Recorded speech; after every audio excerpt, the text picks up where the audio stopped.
Greetings and welcome to another edition of Conversations. And this time on the program we have Cory McIntyre, the Anoka-Hennepin Superintendent, joining us in studio. Cory, thanks so much for stopping by. Thanks and I know this is a big transition for you. Yeah. You were in the Osseo district for a few years, but before that you were at Anoka-Hennepin. You've boomeranged back. When you saw that job open, did you say to yourself, I want that? Well, I have very fond memories here. So yes, it was very appealing to start. Didn't have any idea it was going to become available. I was very happy in Osseo, so it's probably the only place I would have really thought about making a change to. We did a lot of great things in Osseo while I was there, wonderful staff, and during a challenging time, during the pandemic, you learn a lot, right? So, but yeah, when I saw this opening come around, I knew a lot about the district clearly from being here before, and I thought I could probably hit the ground running.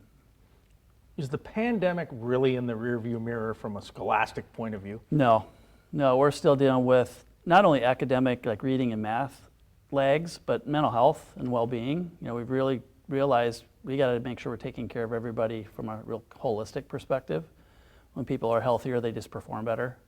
So when our kids are healthy, eating well, and their mental health is solid, then they're going to see their best, results with reading, math, and science. Have you seen repercussions that you notice that you would say, okay, that's because of COVID, that's because of the shutdown? Yeah, I think in all those areas I just mentioned, but I would also say, just from a staffing standpoint, we're still recovering with, there's workforce shortages. And, there's also just the cost of doing business is different now. Like, the costs have gone up, the operational pieces of our work and what we do for kids in this district this size, those are real variables that are even more magnified now than 5 years ago. All right, the Anoka-Hennepin School District, the enrollment, about 38K. That's the largest in the state of Minnesota, top 150 in the U.S. So you've got a wide footprint separated by a river, a couple of counties, a lot of different cities and demographics. What's going on in the district that you like right now? Well, each town has their identity, and I love that about our district. Every community has a lot of pride in what they stand for and what they're all about.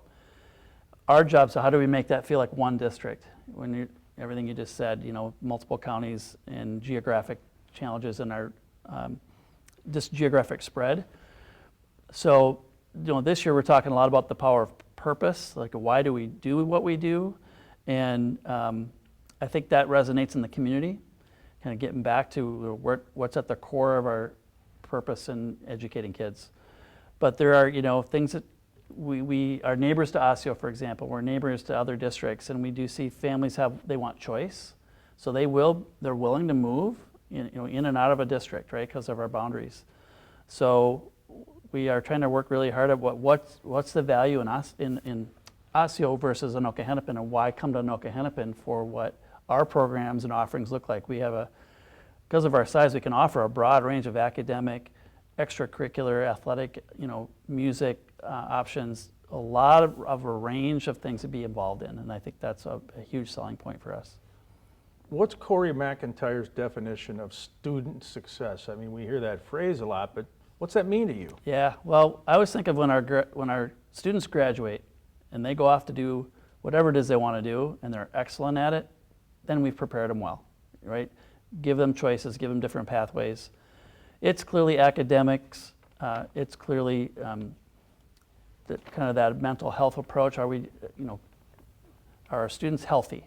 Are they well-adjusted, and are they interested and engaged in learning and passionate about the things they're learning and excited about coming to school? How do you spot a kid, especially somebody who's maybe reclusive, reluctant to go to a counselor or a teacher or even their parents, that's dealing with issues in a huge school like Blaine or Champlain Park? How do you pinpoint that?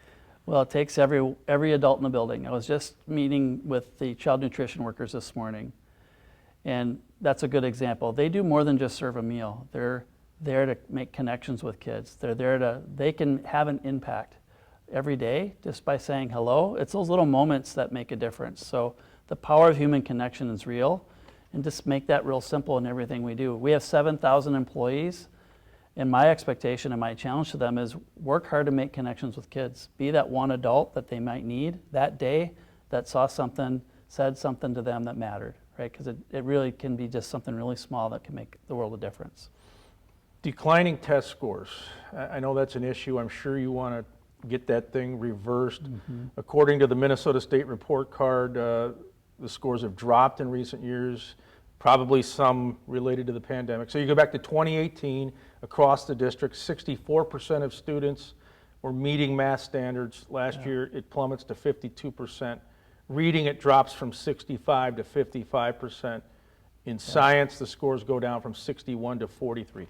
How do you flip that script? Yeah, we might see we could see another year of that before things really start to turn.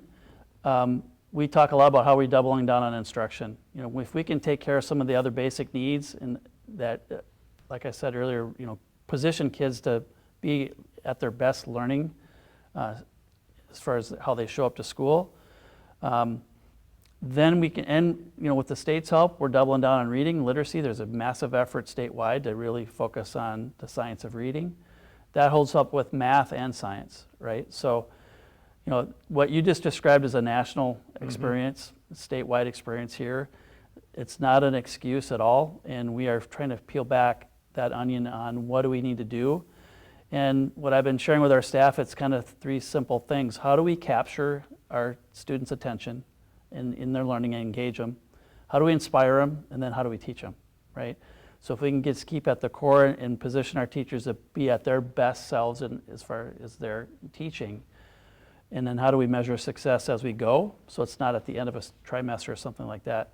Ongoing measures really tell us are we on track or not. So we got to kind of make some changes to our systems, making sure our staff are as trained, they have the best training they can. Are we using the best materials and content and curriculum that we can? So it's kind of a multifaceted approach. And then as students start to slip, how do we catch that early, intervene earlier, and give them a chance to catch up and then excel past where they were at previously? From the macro view, Minnesota has a great national reputation for education. But if you look at the micro view, there's an achievement gap. And sometimes it falls along, racial fault lines and things like that. I know there's a concerted statewide effort to fix that. Very diverse district. How do you address that? And we're only going to get more diverse, right? That's just the nature of the metro area and the nature of our state, really the country. I'm back to where it is around relationships. If kids feel connected and engaged and they have psychological safety, they feel safe at school, now we can lean into their learning and what do they need individually. You're right, we have I think it's been persistently the biggest achievement gap in the country. So getting back to what does quality instruction look like, but that starts with relationship first. If kids feel well connected and they feel like they're valued in the classroom and they can take those risks and take those kind of leaps in their effort, now we're going to get somewhere. So, how do we help our staff? And honestly, it helps as we diversify our staff. Kids respond well when they see staff that look like them, and they can see themselves in the adult role models in front of them. So, as most districts are, we're working really hard to diversify our staff and have the best well-trained staff possible across the board. And when you think of the worst gap in the nation, that means you're behind Mississippi or Arkansas or Georgia, the states that seemingly take their lumps when it comes to education. Do you take that personally? Should Minnesota say, we're embarrassed by this? Well, and to compound that, we have a teacher shortage, right? We have a shortage in about every department we have. We're short bus drivers, food service workers, paraeducators. There isn't a department that's not affected right now with the shortage. So how do we continue to recruit and retain quality staff? How do we start earlier in showing education's a career path for our students to think about and lean into? So I think the workforce shortage is only making everything you just described magnified even more. So we got to kind of get back to what works. Are you a recruiter in some ways? I mean, the stats, as we are recording this show, over 100 openings for paras. You have 60 of those for special ed para positions. You have other special education jobs open. I know traffic control is always looking, and food service. How do you convince people to come to the Anoka-Hennepin district and take one of these jobs? The best recruiting we have is our own employees and their friends, their family, their neighbors. People listen to who they care about, right? So if our staff can talk about what their experience is like, I think we talk a lot about salaries and rates of pay and so forth, but I'm also a big believer on who you work with, who you work for matters a lot as well. If you feel like you're a part of something and you're connected and you have a common purpose, that goes a long way versus can I make $1 more an hour here or whatever that whole conversation around money is. So it's important, and we are trying to be as competitive as we can be and give our employees the best compensation they can get. But I think there's a personal part to that too and a human side to it that when you're well connected, that really helps. So yes, I'm always recruiting everywhere I go. Like I said just earlier, we're meeting with our child nutrition workers, and the reality is people can choose to work just about anywhere right now. There's openings anywhere. So why choose us? What is it about us that people choose to be a part of? And really digging into those connections, I think that's the narrative I'm always talking to anyone who will listen, because we're always hiring. So we need some bus drivers. If you drive a bus, come drive a bus for us. I've done traffic control. Right. I'll give a shout out to Jeff Mueller. There we go. Yes. And And Michelle over there at the district in Anoka. Okay, so it does run across the board. I mean, you've got classroom teachers, you need more of those. Child nutrition, you brought that up, and coaches even. So custodians. There's maybe something for any interest level, right? Yeah, even if people aren't looking for employment, there's many volunteer opportunities. We also just shared at our board meeting last night that there's a lot of district level committees looking for participants. There's a lot of different ways to be engaged in a part of the district.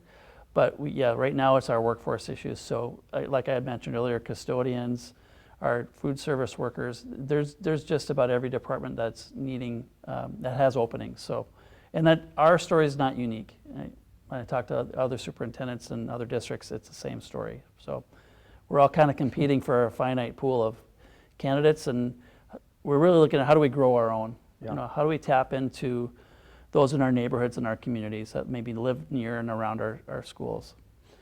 You've been in the business of education now for decades.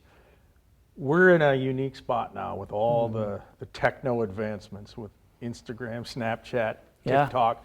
Everyone's glued to their phones. Tell us about the new cell phone policy in the Anoka-Hennepin district. Yeah, the policy overall hasn't changed, but how we're implementing it has. So you described that well. What we're learning with our students is not only developmentally do our brains not handle that well at ages, the young ages of our school age population, but we now have other devices that we can give and provide to students that we didn't have pre-pandemic.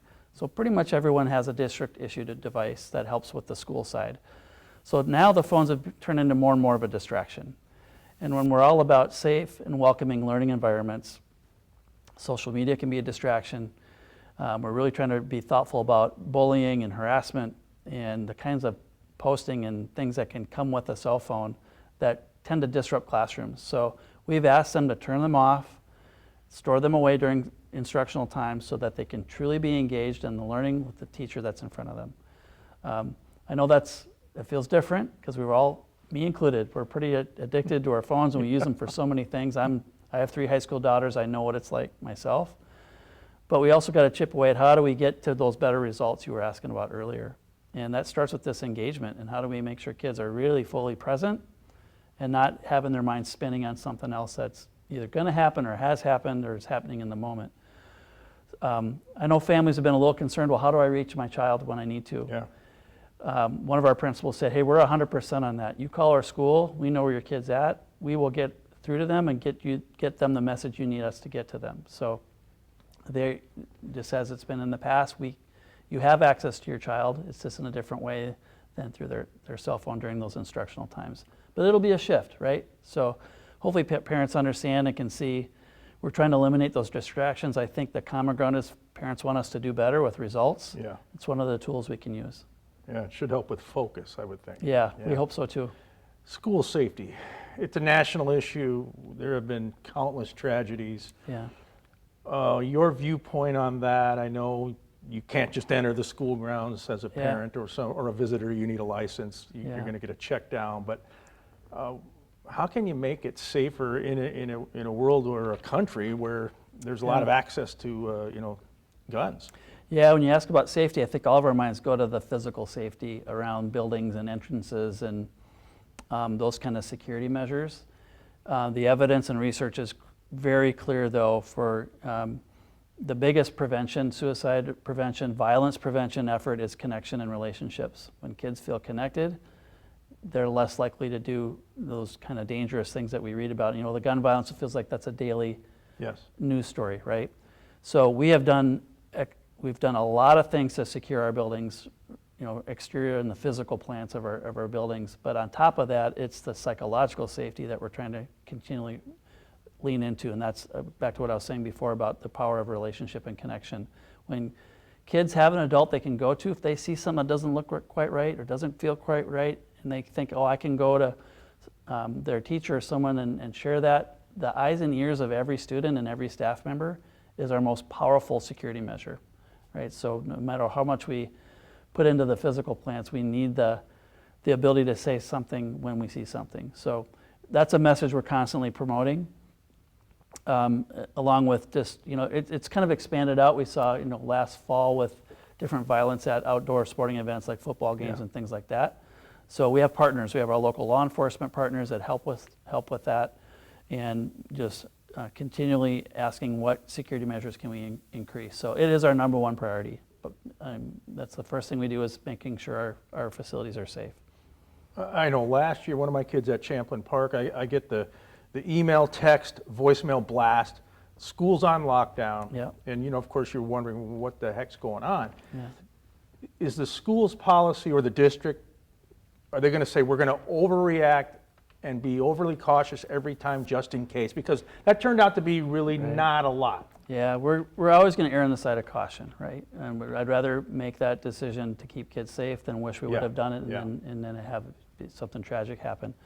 And, you know, that's where we partner with local law enforcement, their expertise on assessing a threat and making the decision on the information available. We really try to make sure we have credible information before we make those kinds of decisions. And it's hard to get out in front of social media on some of these things because of the way the rumor spreads quickly.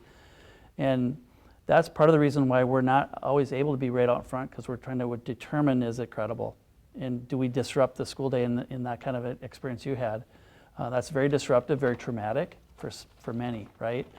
That disrupts learning. But again, ultimately, the safety's first. And that's been happening nationally. We work with many different components of law enforcement to see, you know, how do we prevent those things from happening. But we have those protocols in place for a reason. And when we think the risk is high enough, we're going to take action. Curriculum. I mean, that's another wedge issue. It's a political topic. So where do you land on that? I mean, you have some extremes where they're banning books or changing, you know, topics or subject matter. You have, as we've talked about, a very diverse district. So you might have parents who see it one way and another side who see it another way. How do you get into all that? Well, we aren't about changing people's beliefs. Everyone's got their own set of beliefs, and we respect that. And our job's to welcome every student. That's what public school is all about. So we have to make sure we're welcoming however kids show up, right?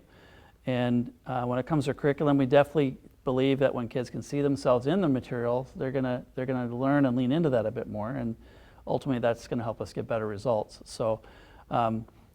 Especially as we're really, like I mentioned earlier, doubling down on literacy and math. You know, those are the areas that we are focusing in on. Science is, you know, right there as well. But, you know, schools are kind of a microcosm of the society around us. And you know, those challenges find their way in and out of our doors every day. That the lived experience of our kids, our staff, their lived experience too in and out of school. So it's kind of a constant balancing act. But I think in the end, we're all trying to find where's that common ground, and we all want our kids to do better. And we start with, we serve everyone, each and every student, right? So how do we make sure that they feel safe and welcome? We're not trying to change people's beliefs, but we are trying to make sure we are supportive of every child that we're obligated to serve and that we have the privilege to serve. Extracurricular activities. You know, not every kid's going to be the star quarterback or you know, the top goal scorer on the hockey team. But I at least believe it's always good to do something, sports or the band, or get involved in something. Is that a push that you would support? Well, you're spot on. Your intuition is exactly right, and research proves the more kids are involved, the better they do in school. So if they're involved in activities outside of school that are structured in that sense, their academics are improved as well. So we've seen a little bit of a drop in some of the extracurricular activities, and so we've really been trying to figure out how do we better engage and offer opportunities for kids to feel that it's welcome, maybe eliminate some of the barriers that maybe it's cost prohibitive for some. We were just at the Coon Rapids Business Council meeting this morning, and we had our principal and activities director there asking for support from our businesses. How can we eliminate some of those barriers so we could increase participation, whether it's sports or music or any of the other activities that we offer. So we believe, and it's proven to be true, when kids are engaged in participating in different things, they just perform better all around, and their overall well-being is stronger.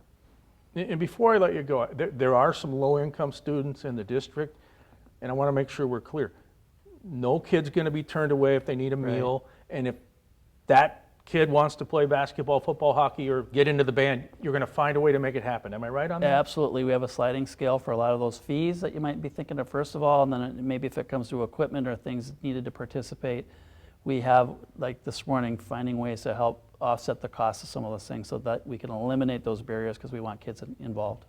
All right. What are you looking forward to as you come back to the Anoka-Hennepin district? Yeah, well, there's so much pride in this district and so much connection amongst the different communities, and just a strong desire to serve kids, right? There's just a passion here that I feel like has been unmatched over my career. So I'm excited to get kids back in school and give them those experiences, not only academically, but part of the sports and the music and all the other activities, the theater and the arts that we offer here. So it's an exciting time. We're getting prepared, so that takes a lot of work right now. August is our big prep month, and now we're having staff come back and getting ready. But we need partnerships with parents in our community, and when parents and community partner with us, the product we produce and do it together is only stronger. So we look forward to working with our communities and parents to make it the best school year we've had. For any parents watching who may want to take one of these jobs, you've told us that they're in abundance. Yeah. How do they get to the website? Just get there. It's ahschools.us. Easy to find it. It's right there on the front home page. You can't miss it. All right, Cory. Thanks for stopping by. Thanks for having me. All right. Cory McIntyre, the Anoka-Hennepin Superintendent.